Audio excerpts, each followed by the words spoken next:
कोई 10 दिन पहले चुनाव के परिणाम का आकलन करते हुए मैंने एक वीडियो रिलीज की। करोड़ों लोगों ने देखा, लाखों प्रतिक्रियाएं आई, सवाल पूछे गए। सबने कहा कि भाई 4th पेज से पहले आपने किया था, अब फाइनल मूल्यांकन क्या है? तो ये आपके सामने है फाइनल मूल्यांकन मेरे ख्याल से इस चुनाव में बीजेपी को 240 से 260 के बीच में सीट आनी चाहिए। उसके एनडीए सहयोगियों को 35 से 45 के बीच, कांग्रेस 85 से 100 के बीच और उसके इंडिया गठबंधन के बाकी सहयोगियों को 120 से 135 के बीच। मतलब 400 पार वाली बात तो टोटल हवाई थी। 300 पार करना भी बीजेपी के लिए नामुमकिन होगा। मेरी समझ है कि बीजेपी 272 से नीचे है, 250 के नीचे भी जा सकती है। इंडिया अलायंस 205 और 235 के बीच में कहीं है, यानी कि बहुमत से पीछे है, एनडीए से पीछे है। लेकिन अगर आने वाले कुछ दिनों में उत्तर प्रदेश और बिहार में कुछ बड़ा बदल हो जाता है तो ये संभावना से इनकार नहीं किया जा सकता कि उस एक्सट्रीम सिचुएशन में इंडिया गठबंधन एनडीए से आगे निकल सकता है, मगर आज है नहीं। मेरे पास कोई एग्जिट पोल नहीं है, सीधा साधा मोटा जमीनी मूल्यांकन है, लेकिन कहीं कुछ चुभ गई है बात, बहुत सवालों की बौछार हो गई है। एक बात हर कोई पूछता है कि साउथ में और ईस्ट में क्या बीजेपी गेन नहीं कर रही, और वहां के गेन्स होंगे, बाकी के लॉसेस तो बराबर हो जाएंगे। इस बात में छोटा सा सच का अंश है। सच का अंश ये है कि हाँ, जो तटीय पट्टी है केरला से लेकर उड़ीसा तक, इसमें बीजेपी के वोट बढ़ेंगे, थोड़ा सा सीट का भी फायदा होगा। शुरुआत यहीं से कर लेते हैं, बीजेपी के गेन्स देख लेते हैं। फायदा उतना नहीं जितना वो सोचते हैं। केरला, तमिलनाडु और पांडिचेरी मिला के बीजेपी की अपनी सीट सिर्फ 2 बढ़ सकती है। एलाइज को भी 2 और सीट आ सकती है। आंध्र में बीजेपी के एलाई टीडीपी और जनसेना ने बहुत अच्छा परफॉर्म शायद किया है। कुल मिला के इन्हें 15 सीट आ सकती हैं। बीजेपी की अपनी सीट बढ़ेंगी 3।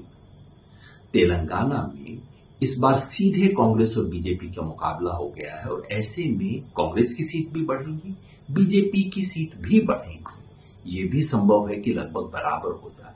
मान लीजिए 4 सीट बीजेपी की और बढ़ गई, पहले ही 4 थी, 8 पे पहुंच गई।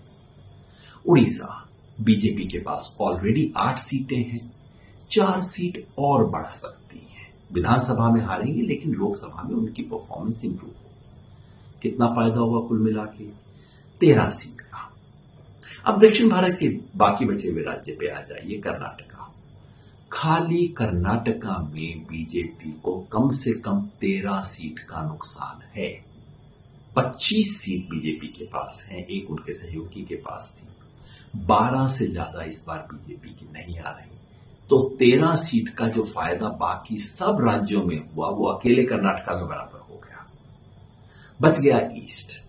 बंगाल में दोनों तरह की बहुत रिपोर्ट आई है और काफी देखने के बाद मेरा मोटा मानना है कि बीजेपी जो गिरावट हुई थी उससे उठ के वापस 18 के करीब कहीं आ जाएगी। ना कोई बड़ा गेन, ना कोई बड़ा लॉस। नॉर्थ ईस्ट में पिछली बार बीजेपी ने बहुत अच्छा परफॉर्म किया था, असम और सारे राज्यों में। मोटे तौर पे बीजेपी लगभग वहीं कहीं पे खड़ी है। निष्कर्ष ये है कि पूरे साउथ इंडिया और पूरे ईस्ट इंडिया को मिला दें तो बीजेपी का नफा और नुकसान कट के 0 पे पहुंच जाता है। एलाइज को 15 सीट का फायदा है, उसे एक बार साइड में रख लीजिए, लेकिन बीजेपी की गिनती, टैली गिनते वक्त आप ईस्ट इंडिया और साउथ इंडिया को अब एक तरह से भूल सकते हैं। अब देखिए सिर्फ ये जो बाकी इलाका बचा है, जहां पिछली बार बीजेपी ने स्वीप किया था, यहां पे बीजेपी की कितनी सीट कम होती है, वही उसकी नेशनल टैली में कम होगी। शुरुआत करते हैं महाराष्ट्र से। महाराष्ट्र में पिछली बार एलाइज के साथ एनडीए को 42 सीट थी। इस बार कम से कम 20 सीट का नुकसान है। 5 सीट का नुकसान बीजेपी को, 15 का एलाइज को। राजस्थान में कम से कम 10 सीट का नुकसान है। चलिए इसके अंदर गुजरात भी जोड़ देते हैं, दोनों में मिला के 10 सीट का नुकसान। मध्य प्रदेश, छत्तीसगढ़ में कम नुकसान है, लेकिन अगर उसके साथ आप झारखंड भी जोड़ दें तो तीनों में मिला के 10 सीट का और बीजेपी को नुकसान। हरियाणा में बीजेपी के खिलाफ एक आंधी सी है, हरियाणा और दिल्ली में 10 सीट का नुकसान, और उधर पंजाब, हिमाचल प्रदेश, चंडीगढ़, जम्मू कश्मीर, लद्दाख में मिला के 5 सीट का और नुकसान।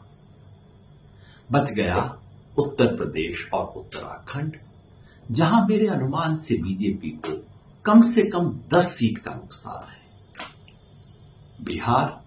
बिहार में बीजेपी और उसके एलाइज को पिछली बार 40 में से 39 सीट थी, कम से कम 15 सीट का नुकसान है। 5 सीट का बीजेपी को, 10 सीट का नुकसान उसके एलाइज को। अब इस सारे को जोड़ के देखते हैं। कुल मिला के बीजेपी को 55 सीट का नुकसान, मतलब पिछली बार 303 से 248, और बीजेपी के सहयोगियों को यहां 25 सीट का नुकसान, लेकिन पहले 15 सीट का फायदा था, तो नेट 10 सीट का नुकसान। इस आधार पे मैं कहता हूं बीजेपी 240 से 260 के बीच में कहीं, और बीजेपी के सहयोगी 35 और 45 के बीच में कहीं। मतलब ये कि ये चुनाव पलट चुका है, और अगर आने वाले 2 चरणों में उत्तर प्रदेश, बिहार और हरियाणा और दिल्ली में यह आंधी अगर और पकड़ ले, तो ये भी हो सकता है कि एनडीए ही 272 के नीचे रुक जाए। ये वो सच है जो मीडिया, पोलस्टर, एक्सपर्ट आप तक पहुंचने देना नहीं चाहते। ये वो सच है जो मेरा फर्ज है आप तक पहुंचाना, और आपका फर्ज है आगे हर व्यक्ति तक पहुंचाना।